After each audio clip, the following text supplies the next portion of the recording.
یو ډېر اهم شخصیت چې همدې دپاره ما دا ویډیو جوړه کړې د هغه الله تعالی دې وبخي مرحوم نصیر احمد احمدي صاحب ناولونه دي. دا د مومند خپرندوی ټولنه ده چې ټول کتابونه یې همدوی چاپ کړي دي.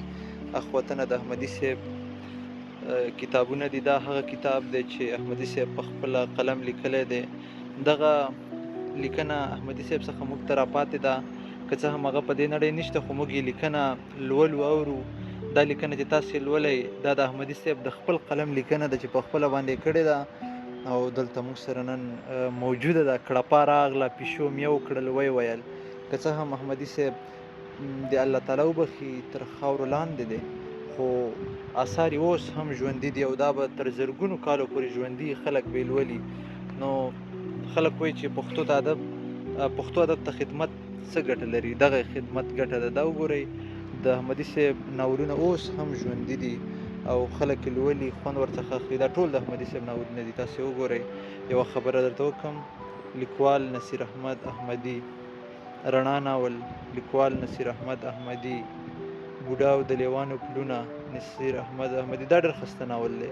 دا شاید تاسو اورېدلی وي یا هم لوستی وي. بوډا او د لیوانو پلونه دا داسې یو ناول دی چې د دې په رقم باندې ناول ما په ټول پښتنو کې نه، مطلب په ټولو پښتو کې نه دی لوستی. ډېر یو هغې نه لیکلی، مطلب ډېر یو احساساتي ناول دی. پټان بیا یو بېل ډول ښکلی ناول دی د احمدي صاحب، تاسې به لوستی وي. داسې یو خبره درته وکړم، دا یو جاسوسي ناول دی، ډېر ښایسته ناول دی. دا هم د معجزې تیږه دا چې دی فکر کوم دا هم د نصیر احمد احمدي صاحب کتاب دی. الله تعالی دې وبخي. نیکه ناول، دا نو د میرویس نیکه په اړه دا ناول احمدي صاحب لیکلی دی، خو یو جالب ناول دی، ډېر ښایسته ناول دی نیکه ناول. بړبوکی چې دا د پښتنو په حالاتو لیکل شوی دی، یو عالي ناول دی. بړبوکی همداسې زرو ناول، د غڼې ځاله به بیخي ښایسته ناول دی ټول نه. د واورې سړی لنډې کیسې، دا هم ښایسته کیسې دي چې د واورې سړی دلته وګورئ انځور باندې راغلی دی. راځئ کیسه ولیکو. رنګه غوږونه، دا هم ښایسته کتاب دی نصیر احمد احمدي صاحب. او دا کتاب هم مخې ته راغی نو بدرنګه دا کتاب ما لیکلی دی په خپله باندې. تاسې کولی شئ چې مومند خپرندوی ټولنې څخه او نورو ټولو خپرندوی ټولنو څخه ترلاسه کوئ. دا هم د ویاړ ځای دی چې د داسې ستر شخصیت د کتابونو په لړ کې زما کتاب هم پروت دی. دلته یتیمه ناول، دا هم ښایسته ناول دی. دا ټول ډېر خوندور ناولونه دي. زوړ سړی او سیند، نو دا هغه ناولونه دي چې ډېر ښایسته ناولونه دي. دغسې کې تاسو وګورئ، دلته مومند صاحب تخفیف اعلان کړی دی. 15 جلده د ناولونو سیټ چې دی هغه یې په 100 روپۍ باندې اعلان کړی دی، 240 افغانۍ باندې 30% تخفیف باندې. سلامونه درنو دوستانو، زه به تاسو ته نوي چاپ شوي کتابونه معرفي کړم چې د هغې له ډلې څخه اول کتاب چې دی بدرنګه ناول دی. په دې اړه باندې تاسو ټول خبر یاستئ او په دې اړه ډېر نه غږېږم. دوهم کتاب چې دی دا د شطرنج دانې کتاب دی. دا ښاغلي ایمل پسرلي صاحب لیکلی دی. ډېر یو خوندور کتاب دی. تاسې راشئ د مومند خپرندوی ټولنې څخه یې ترلاسه کولی شئ. دا چې دی نوی چاپ شوی کتاب دی. دریم کتاب چې دی د رسول الله صلی الله علیه وسلم سیاسي ژوند دی، چې دا هم یو نوی کتاب دی او نوی چاپ شوی دی. ډېر عالي کتاب دی. موږ هغه کتابونه تاسې ته ښایو چې ډېر ښه کتابونه دي او خلک یې خوښوي. بل کتاب چې دی د عمر ابن عبدالعزیز خلافت دی.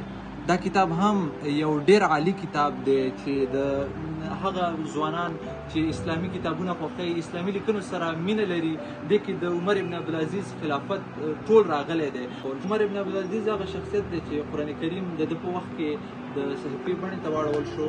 او بل چې په اسلامي شریعت کې لومړیتوبونه، دا چې دریم چاپ راغلی دی، دا هم یو ډېر عالي کتاب دی. او دې کې چې د قرآن او حدیث په رڼا کې نوې څېړنې شوي دي.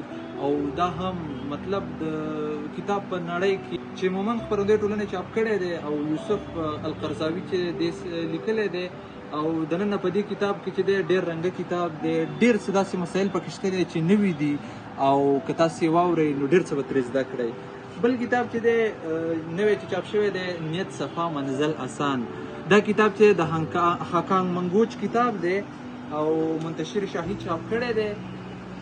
ژباړنې چې دی منتشر شاهي دی او هاکان منګوچ کتاب دی. هاکان منګوچ تاسې پیژنئ چې ډېر یو تکړه لیکوال دی. په نړیوالو ادبیاتو کې چې دې کتابونه ټول نړیوال خوښوي، ټول نړیوال لوستونکي دې کتابونه اخلي او لولي، تاسې کولی شئ چې د مومند خپرندوی ټولنې څخه ترلاسه کړئ. بل کتاب چې دی د افغانستان تاریخ، لیکوال انجینر مرزا ګل جلالزي لیکلی دی، دا هم نوی چاپ شوی کتاب دی. تاسې کولی شئ چې د مومند خپرندوی ټولنې څخه یې ترلاسه کړئ.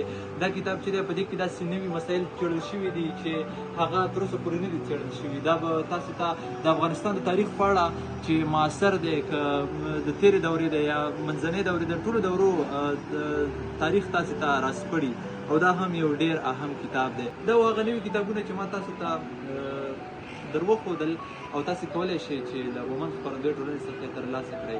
دا زموږ د نن ورځې خپرونه، تر څو پورې چې زه د بلې خپرونې لپاره ستاسې درانه حضور ته راځم، تر هغې پورې به په لوی خدای سپارم. هر چېرې چې یاست خوشحاله اوسئ. د الله په امان.